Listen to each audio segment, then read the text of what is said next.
بسم اللہ الرحمن الرحیم۔ السلام علیکم دوستوں، میں ہوں ادریس خان، آپ میرا یوٹیوب فیس بک پیج دیکھ رہے ہیں۔ خفیہ رپورٹ سپریم کورٹ پہنچ گئی۔ آخر اس رپورٹ کے اندر کیا ہے؟ اس کے اندر جو ہے عمران خان صاحب کے حوالے سے کیا لکھا گیا ہے، کیا انکشاف ہوا ہے، وہ بھی آپ کے سامنے رکھوں گا۔ اس کے ساتھ ساتھ مولانا فضل الرحمان صاحب ایک دفعہ پھر جو ہے وہ جوشیلے ہو گئے ہیں، وہ غصے میں آ گئے ہیں، اور انہوں نے غصہ کس بات پہ کیا ہے وہ بھی آپ کے سامنے رکھوں گا۔ اس کے ساتھ ساتھ رانا ثناء اللہ صاحب ملک کے وزیر داخلہ نے ایک بار پھر دھمکی لگا دی ہے، ایک دفعہ پھر جو ہے تڑی لگائی ہے، اور تڑی انہوں نے کیا لگائی ہے وہ میں آپ کے سامنے رکھوں گا۔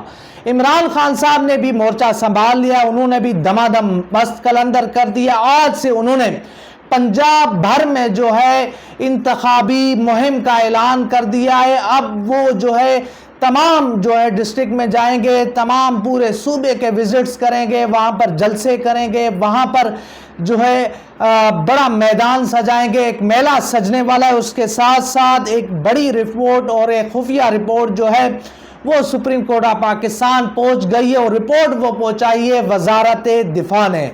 اس رپورٹ کے اندر لکھا گیا ہے کہ عمران خان صاحب کی جان کو خطرہ ہے، عمران خان صاحب کی جان کو جو ہے جلسے جلوسوں میں ان کی جان لی جا سکتی ہے، اور وہ جان لینے والے کوئی اور نہیں، کالعدم تنظیم ہے، اور انہوں نے منصوبہ بندی بنا دی ہے کہ وہ عمران خان صاحب کو جب وہ جلسے جلوس کے لیے باہر نکلیں گے، وہ جب بنی گالہ سے باہر نکلیں گے تو ان کی جان لے لی جائے گی۔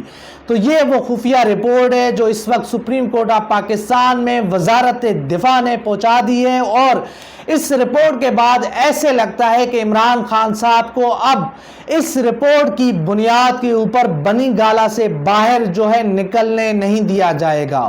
ان کی جو آمد و رفت ہے، ان کی جو باہر کی ایک طرح سے آپ کہیں کہ جو وہ جائیں گے، جب ایک ایک شہر، ایک ایک کریا کریا گلی گلی جو جائیں گے، اس کو روکا جائے گا، اس کو محدود کیا جائے گا۔ ہو سکتا ہے کہ اس رپورٹ کو بہانہ بنا کے عمران خان صاحب کو انتخابی مہم نہ کرنے دی جائے۔ تو یہ وہ تمام تر صورتحال ہے جو میں آپ کے سامنے رکھ رہا ہوں۔ اس وقت صورتحال بڑی خراب ہو چکی ہے، معاملات بڑے خراب ہو چکے ہیں۔ ایسے لگ رہا ہے کہ اس وقت تمام قوتیں ایک پیج پر آ گئی ہیں، اور وہ عمران خان صاحب کو روک رہی ہیں۔ عمران خان، کیونکہ پہلا مرحلہ تھا عمران خان صاحب کی جان لینے کا، وہ اس میں کامیاب نہیں ہوئے۔ اس کے بعد مقدمات تھے عمران خان صاحب کو، نہ عمران خان صاحب نااہل ہوئے ہیں، نہ عمران خان صاحب جیل گئے ہیں۔ تو اب اس کے بعد یہ رپورٹ اب جو ہے آ گئی، اور اس رپورٹ میں یہ لکھا گیا ہے کہ اگر عمران خان صاحب بنی گالہ سے باہر نکلتے ہیں تو ان کی جان لے لی جائے گی۔ اس کے علاوہ ہم دوسری طرف آ جاتے ہیں کہ آج مولانا فضل الرحمان صاحب وہ کافی جو ہے گرجے برسے ہیں۔ انہوں نے کہا کہ جی ہم کیوں جھکیں، ہم عمران خان صاحب کے سامنے کیوں جھکیں، ہم عمران خان صاحب سے کوئی مذاکرات نہیں کریں گے، ہم عمران خان صاحب سے کوئی بات نہیں کریں گے۔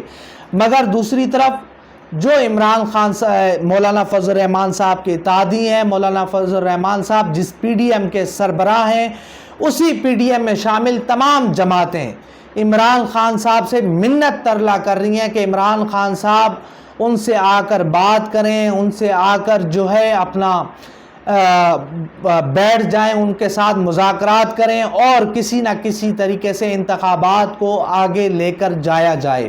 تو آپ دیکھتے ہیں کہ کامیاب کون ہوتا ہے، آخر کس کو کامیابی ملتی ہے، آخر کون جو ہے اس پورے معاملے میں کامیاب ہوتا ہے۔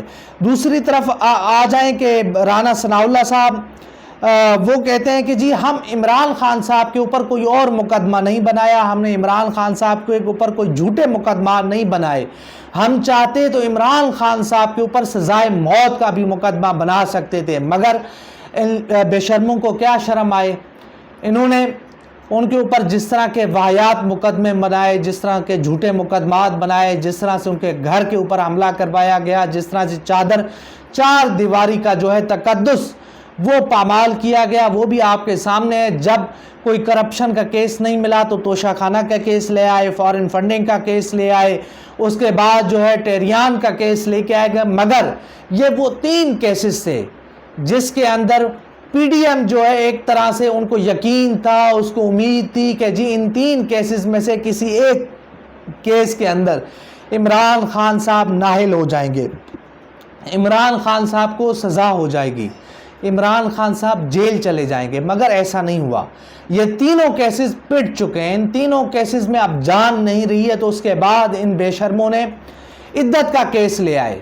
اب بھائی جب عدت پہ بات آ گئی تھی تو پھر آپ صلح کر لیتے۔ اب اس کیس کے اندر بھی کوئی جان نہیں ہے، اس کیس کے اندر بھی کوئی نہیں ہے، بس کیا ہے کہ جی عمران خان صاحب کا میڈیا ٹرائل ہوگا، ذرا سوشل میڈیا کے اوپر جو ہے چیزیں چلیں گی، عمران خان صاحب کو گندہ کیا جائے گا۔ یہ تو سب سے پہلے آپ کر رہے ہیں، کوئی چیز آپ کی کامیاب نہیں ہوئی۔ آپ ویڈیوز لے کر آئے، آپ آڈیوز لے کر آئے، آپ نے پتہ نہیں کیا کیا کچھ لے کر آ گئے، مگر کوئی آپ کو کامیابی نہیں ملی ہے۔ آپ کو کوئی خاطر خواہ جو ہے، آپ کو جو بھی آپ نے چال چلی، آپ نے جو بھی کھیل رچایا، تمام کھیل جو ہے آپ کے الٹ گئے ہیں، آپ کے تمام کھیل، آپ کی تمام چالیں ناکام ہو چکی ہیں۔ عمران خان صاحب ابھی بھی اپنی جگہ پر قائم ہے، ابھی بھی اس کو کوئی نقصان نہیں ہوا، مگر ان کا جو بیانیہ ہے عوام میں وہ روز بروز جو ہے بڑھ رہا ہے، وہ اور مزید اس میں اس کے ووٹ بینک میں اضافہ ہو رہا ہے، کمی کی بجائے وہ اضافہ ہوتا جا رہا ہے۔ دوسری طرف مولانا فضل الرحمان صاحب کہتے ہیں کہ ملک کو دیوالیہ کرنے والے کے ساتھ ہم آخر کیوں بیٹھیں؟ جس نے ملک کو دیوالیہ کیا، یعنی کہ ان کا اشارہ عمران خان صاحب کی طرف ہے، مگر آپ دیکھیں کہ جب سے انہوں نے حکومت سنبھالی ہے، جب سے انہوں نے اقتدار کو سنبھالا ہے، اس کے بعد آپ دیکھیں کہ یہاں پہ شہد کی اور دودھ کی نہریں بہہ رہی ہیں، لوگ آپ دیکھیں کہ یہاں پر جو ہے اپنا بڑے خوشحال ہیں، کوئی غربت نہیں ہے یہاں پر، کوئی اس طرح کی نہیں۔ آپ یہ جو آئے روز آپ خبریں دیکھتے ہیں، آئے روز آپ سوشل میڈیا کے اوپر جو چیزیں دیکھ رہے ہیں کہ لوگ آٹے کی لائنوں میں مر رہے ہیں، لوگ جو ہے اپنا خودکشیاں کر رہے ہیں، لوگ جو ایک وقت کی روٹی کے لیے جو ہے اپنا بھٹک رہے ہیں، بہت برے حالات ہو چکے ہیں، لوگ جانیں دے رہے ہیں۔ تو یہ وہ جو تمام تر فوٹیج آپ دیکھ رہے ہیں، یہ جو تمام تر آپ صورتحال دیکھ رہے ہیں، یہ کسی اور ملک کی ہے، پاکستان کی نہیں ہے۔ یہ بھوٹان کی آپ دیکھ رہے ہوں گے، یا آپ صومالیہ کی دیکھ رہے ہوں گے، یا آپ کینیا کی دیکھ رہے ہوں گے، یا آپ سری لنکا کی دیکھ رہے ہوں گے، سب جھوٹ ہے، سب مایا ہے۔ یہ جو ہے مولانا فضل الرحمان صاحب کی حکومت میں نہیں ہو رہا ہے۔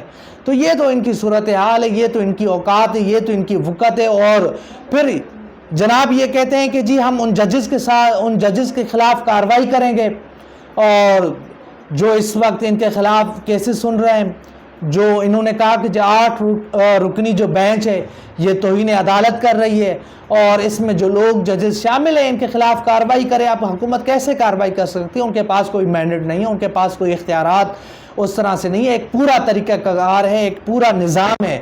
اس نظام کو اگر سامنے رکھیں، اگر اس نظام کو سامنے رکھ کر یہ معاملات کریں تو آپ کو پتہ چلے گا کہ یہ حکومت صرف میڈیا پہ کھیل رہی ہے، صرف میڈیا کی گیم کر رہی ہے۔ ان کے پاس کوئی اس طرح سے چیزیں نہیں ہیں، کوئی معاملات نہیں ہیں۔ دوسری طرف عمران خان صاحب اب دیکھیں کہ وہ میدان میں آ گئے ہیں، اب وہ اپنا انتخابی مہم چلائیں گے۔ اس کے بعد آپ دیکھیں گے کہ جس طرح سے ان کے ووٹ بینک میں اضافہ ہو رہا ہے، جس طرح سے ان کا ووٹ بڑھ رہا ہے، جس طرح سے ان کی چیزیں بڑھ رہی ہیں، اور ایک طرف ان کے جو ساتھی ہیں، ان کے دوست ہیں، جس طرح سے ان کے پارٹی ورکرز کو اٹھایا جا رہا ہے، جس طرح سے ان کو ایک شہر سے دوسرے شہر لایا جا رہا ہے۔ علی امین گنڈاپور صاحب، ان کو پورا اسلام آباد سے لے کے پورا پاکستان گھمایا جا رہا ہے۔ شکارپور میں اس کے اوپر ایک کیس بنا ہوا ہے، اور اس کی بھی اگلی سماعت انشاءاللہ ہم کوشش کریں گے کہ وہاں سے آپ کو براہ راست اس کیس کی سماعت آپ کو سامنے رکھیں کہ وہاں پر کیا ہے، اس کیس میں کیا ہے، اور کیس کی جان کیا ہے، وہ بھی آپ کے سامنے رکھیں گے۔ بہرحال قصہ مختصر یہ ہے کہ اس وقت یہ حکومت کوشش کر رہی ہے کہ کسی نہ کسی طریقے سے انتخابات سے بھاگا جائے، کسی نہ کسی طریقے سے جو ہے چور دروازے سے، یہ جس طرح سے چور دروازے سے اقتدار میں آئے تھے، اسی طرح یہ چاہتے ہیں چور دروازے سے کوئی ایسی مدد آ جائے، کوئی غیبی مدد آئے، کوئی ایسے معاملات ہوں تو اس کے بعد ان کو اقتدار ملے، ان کو حکومت ملے، ان کو تمام تر چیزیں ملیں، مگر ایسا مجھے نہیں لگتا کہ ایسا کچھ ہو۔ عمران خان صاحب کے حوالے سے جو ایک رپورٹ آ گئی ہے، یہ بڑی خوفناک رپورٹ ہے۔ اگر ایسا کچھ ہے تو اس حکومت کو چاہیے کہ عمران خان صاحب کو سیکیورٹی دے۔ اب یہ سیکیورٹی بھی نہیں دے رہے، جو وزارت جو سابق وزیر اعظم کی سیکیورٹی ہوتی ہے وہ بھی انہوں نے واپس لے لی ہے، اور یہ رپورٹیں جمع کروا رہے ہیں کہ جی عمران خان صاحب کی جان کو خطرہ ہے۔ وہ بھائی اگر ان کی جان کو خطرہ ہے تو آپ نے سیکیورٹی کیوں واپس لی ہے؟ آپ اس کو سیکیورٹی دیں۔ ایک ملک کا سابق وزیر اعظم، ملک کا مقبول لیڈر، اگر ان کی جان کو خطرہ ہے، اگر آپ کے پاس اس طرح کی کوئی رپورٹس ہیں تو آپ تو فول پروف سیکیورٹی کا بندوبست کریں، پھر آپ ان کو ایک شہر سے دوسرے شہر کیوں دھکیل رہے ہیں؟ آپ ان کے ساتھ معاملات اس طرح کی کیوں کر رہے ہیں؟ تو یہ وہ تمام تر صورتحال ہے جو میں آپ کے سامنے رکھ رہا ہوں۔ انشاءاللہ ملتے ہیں اگلی ویڈیو میں، تب تک کے لیے اللہ حافظ۔